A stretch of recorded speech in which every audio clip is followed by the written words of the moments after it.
Silva Hot Spring Resort. Hello guys! Welcome to my channel, Troy Laagan Chronicles. So for today's video, ay pupunta tayo sa isang hot spring dito sa Calauan, Laguna.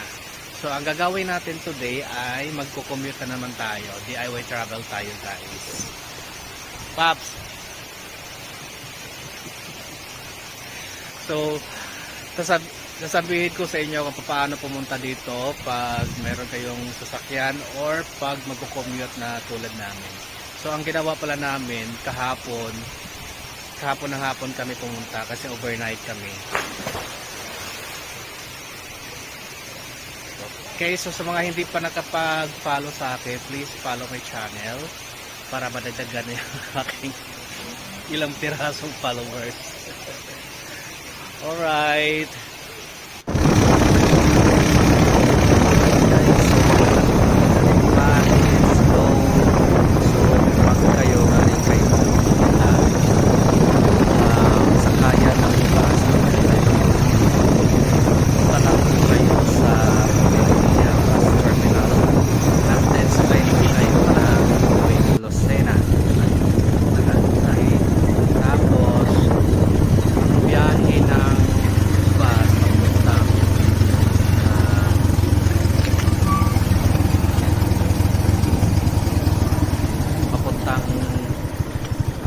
Alaminos. Papel ng Alaminos. So 170 yung pamasahe. Nasa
okay. So, ang biyahe, travel time from Alaminos going dyan sa Silva Hot Spring, nasa mga 15 minutes pag tricycle. So, ayun na guys, nandyan na kami sa kanilang parking lot. Ang nakita nyo naman, di ba, ang lawak-lawak ng kanilang parking lot. So, ito tindahan, oh, dito tayo bibili. Walang worries. Walang tindahan doon. Marami mang tao, maraming guests na darating na may mga sasakyan, so hindi kayo mag-usan ng parking lot. For wheels man yan, or Ay, may nagtinda doon na. so ayun guys, kung nagtitinda meron doon. pala kayo kasama mga seniors, o kaya yung may mga bagahe kayo, Alak. commute lang kayo, meron din maraming dala. Ayan yung ganyan sasakyan na yan, pwede kayong sumakay niyan, kausapin nyo lang ang management dyan, yung caretaker. Tapos, ang alam ko 200 yan papunta, one way papasok, and another 200 palabas. Kasi guys, from dyan sa parking, ang lakad dyan papunta doon sa resort 15 to 20 minutes, depende din yan kung gaano kayo kabilis maglakad. Pero tingnan niyo naman ang daanan, yan. Actually pwede pumasok ang sasakyan dyan pero iwan ko lang, parang hindi nila ina-allowed pa this time para siguro hindi masira agad yung yung ayan, kasi bagong gawa. Actually bagong gawa kasi yan, hindi pa siguro ganun katibay pa. Baka later on din papayagan na nilang papasok diyan yung mga sasakyan. Sa ngayon wala muna. So yan guys, tuwa yung mga forbiders namin naglalakad sa daanan. Tapos yan, pag malapit na kayo sa resort, pa-start na yan yung daan na medyo palusong. Ayan. Kaya pag may mga dala kayo, as in hindi medyo palusong pala. Paano talaga siya, pababa talaga siya. Tapos yung sa unahan na yan, mas pababa pa talaga siya, patarik. Ayan, kaya pag may makasama kayong mga senior, mas mahirapan sila pag paakyat na. Kaya kailangan yung sasakyan. So ayan, dumating na nga kami sa resort. Ayan guys, dyan yung hindi ko na hindi ko na videohan yung ang entrance namin sa may pagdating namin.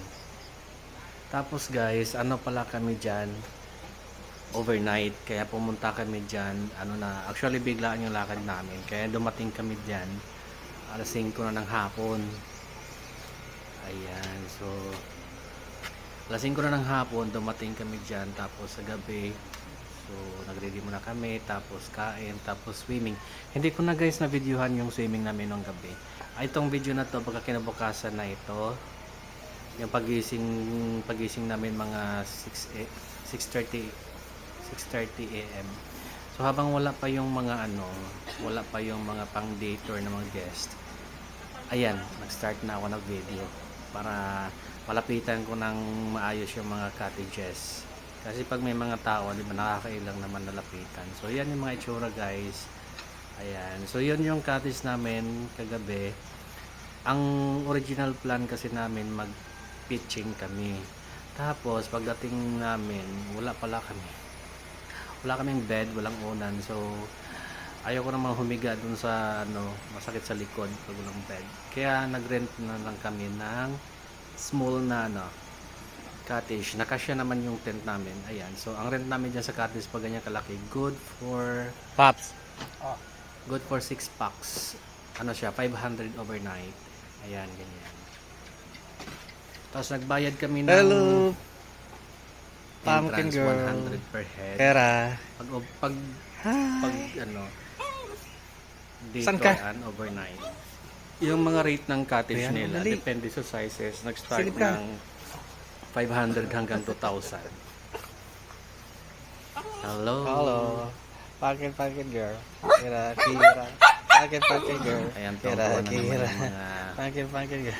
lagan Diyan lang kayo ha. Gustong gumala yan. May paliguan namin. Alright. Mga lagan, punta tayo sa kabilang side. So, itutour ko kayo ngayon kasi mamaya magtampisaw na kami sa mga swimming pool. So, ayan. Maganda dito guys sa Selva Hot Spring Resort. Malinis, tapos napaka presko yung ambience. Yung mga cottages nila simple, pero alam mo yun, native na ang sarap pumiga, ang sarap umupo, ang sarap, alam mo yun, may kausap ka, o kahit mag-isa ka lang, pwede magmuni-muni kang sounds, tapos kain, lumu, swimming, o diba? Tapos pag group kayo, ang sarap din, mas masaya. So ito guys, ito yung main na swimming pool nila. Ito yung malaking pool pag adult. Ayan, dito banda hanggang yan. Ang height ko kasi 5'8". So ayan yes, pinakataas. Yan, mag-start yan dyan hanggang puso, hanggang dibdib. Pang adult pa rin siya. Ayan, i-zoom ko lang ng konti. Maano yan, malawak itong swimming pool nila. Kita niyo yan, ang linaw ng tubig guys. Oh, was ang linis pa. Ayan. Ayun, yung ito naman, yung bandang baba, ito yung malalim na. Dito banda, dibdib yan, hanggang doon sa pinakababa, hanggang bibig o hanggang mata sa height ko na 5'8". Ang sarap diyan ang sarap talaga diyan, promise, magtampisaw. Mga overnight man kayo o day tour, ay bongga, ang sarap pakiramdam. Tanggal lahat ng mga stress at pagod ninyo.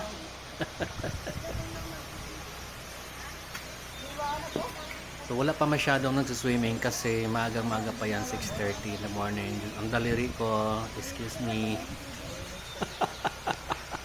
Sumisilip, ano ba yan? Ang linaw ng tubig, oh, kita nyo yan? Oh, akala mo ang babaw pero hanggang ano yan dyan, hanggang dibdib. Hmm.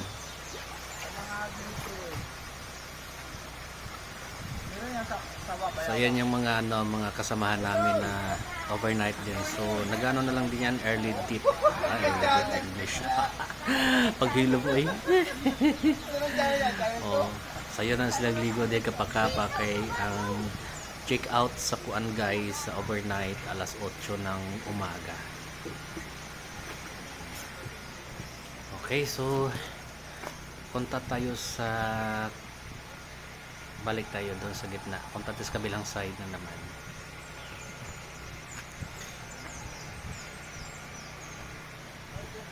Ayan, dito pa pala to sa side na to. Ayan. Pag diretsuhin nyo yon, yung malaking swimming pool, ayan may mga cottages dito, yung parang nipa. Hindi ako alam kung ano tawag dyan kasi bawat ano, diba, bawat resort may kanya-kanya silang pangalan sa mga kubo nila ng mga may nipa, may tipi, may anik pa. Dito sa ano, Selva Hot Spring, alam ko kubo yan eh. Kaya nga pala guys, sa mga complete details about sa Selva Hot Spring, please visit their FB page. Hanapin nyo lang, search nyo lang sa Facebook yung Selva Hot Spring Resort. So, andyan yan.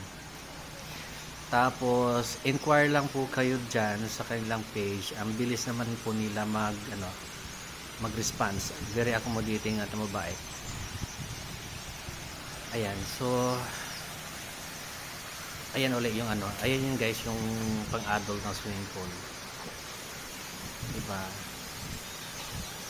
Tingnan yung maigi. Ang lalim yan. Oh. Pero ang linaw, kitang-kita. Gusto ko nang pumalon dyan na magkapakapa. Kaso di muna, mamaya na. So itutour ko muna kayo dyan para dun sa mga ano, mga kapwa ko kalaagan na hindi pa nakapunta dito sa Selva Hot Spring. So yan guys, ito yung mga itsura. Ayan, ganyan yung Selva Hot Spring. Napakaganda dyan.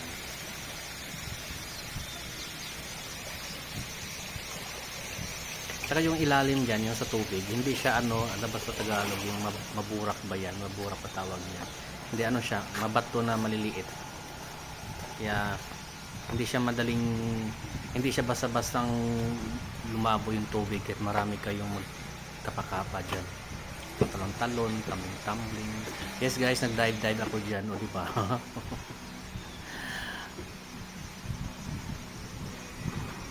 Sige, enjoy lang kayo mga ate ko yan.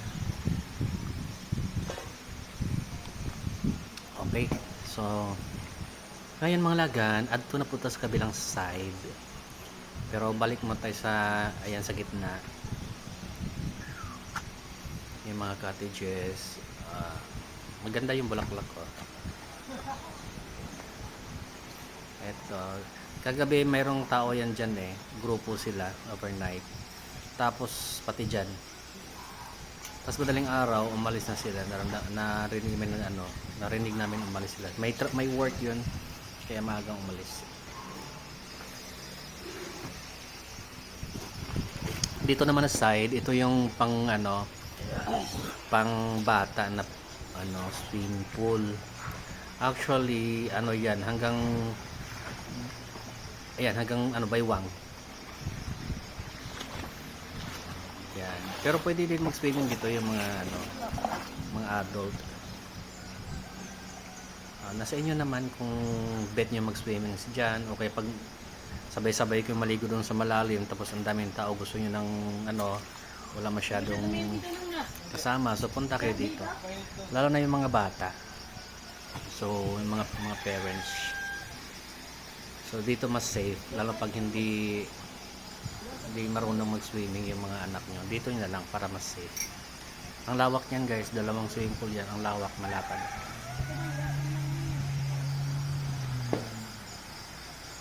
Diba? Oo. Actually kagabi, nag-swimming kami ni Bench dyan. Oo, nag-imot-imot kami dyan swimming. Kaso lang, ano ba yan? Sabi ko walang tao, tayo lang. Parang ano, ang lonely. Lumipat kami doon sa kabilang swimming pool sa pang-adult. Ayan, tapos mga kalagan, after dyan, diretso lang ng konti. Ayan, mayroon na naman dyang mga cottages, yung mga kubo, ganyan. Tapos dito din yung mga ano, lugar kung saan kayo pwede magtitent. Mga gusto magpipitching. Pitching, basta yun na yun.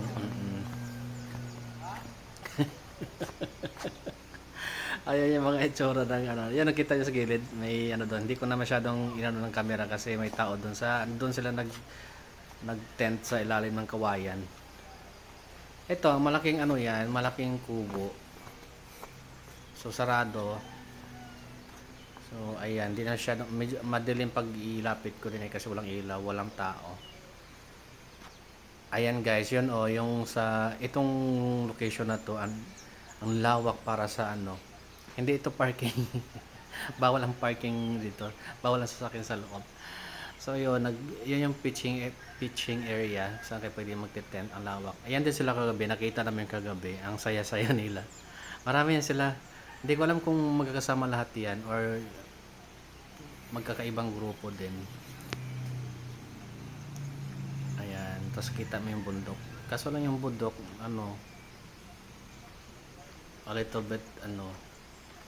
a little bit disappointed kasi nga gusto ko kasi bundok guys, maraming puno, ayoko nang kinakalbo ng tao.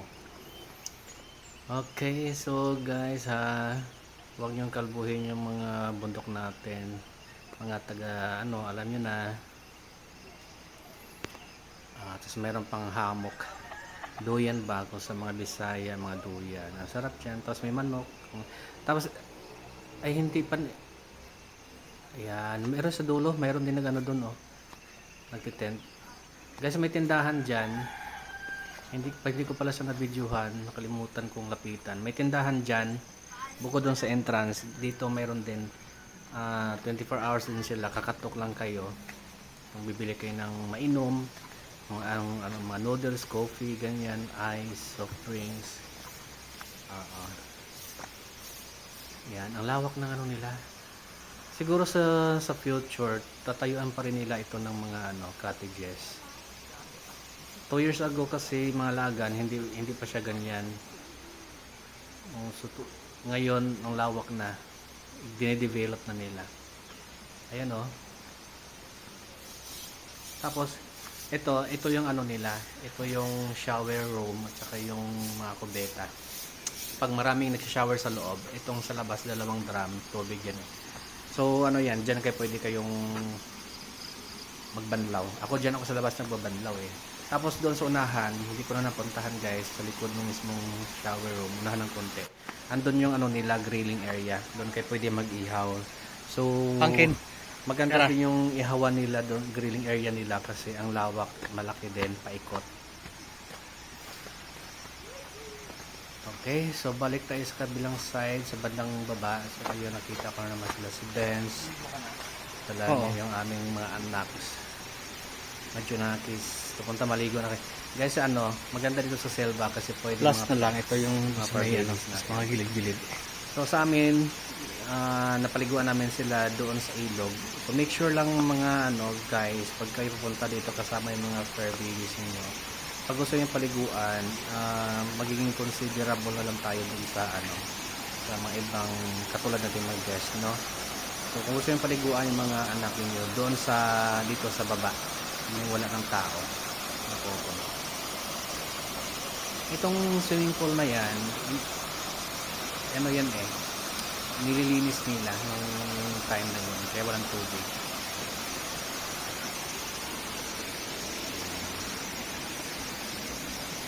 Tapos siguro may gagawin pa din dyan bukod sa linis lang, may gagawin i-diligid pa yan kasi parang medyo hanggang dito. 2 years ago, ano dito malalim dito din. Itong dito ba ng swimming pool. Hanggang dito dyan din. Masarap din dyan. Last time, dyan kami dito. So guys, ayan o, yung single. Malalim yan sa baywang. Baywang yung sa unahan sa malalim yung lakot. Ayan, dyan namin pinalangoy-langoy yung aming anak kasi walang tao. Ayan. Mahaba yan hanggang dun sa may taas. Mamaya pakita ko sa inyo kung anong ano. Maganda dun sa taas din. Sa taas niyan, andun yung bumabagsak na tubig. Tapos, andun yung malaking ano na ulit, yung swimming pool. Ang linaw niyan,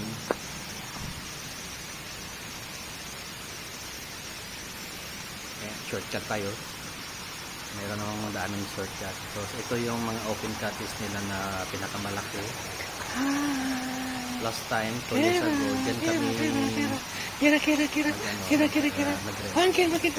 pero yung isa lang, pwede naman yan.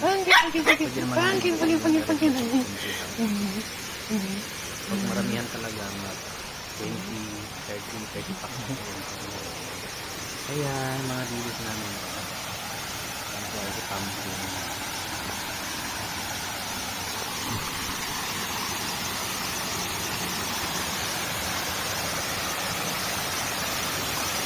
Ayan yung ano, pare kasi dito, pumapagsakan ko. Itong spot na to, area na yun, isa yung mga people na nagigiban. Ay hindi ako mabagsakan ko. Hulog lang dyan, mangilang ng konti, tapos tuhan. Diba? Ang sarap sa feeling. Yan sa binigin na.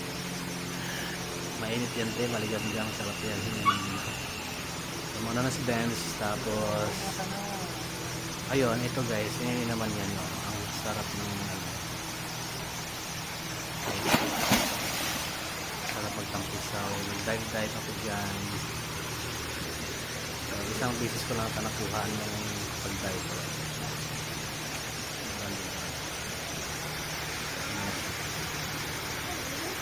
Dyan ang area na yan. Dito banda mas malapit sa kanila hanggang bibig ko yan. Pero doon na hanggang may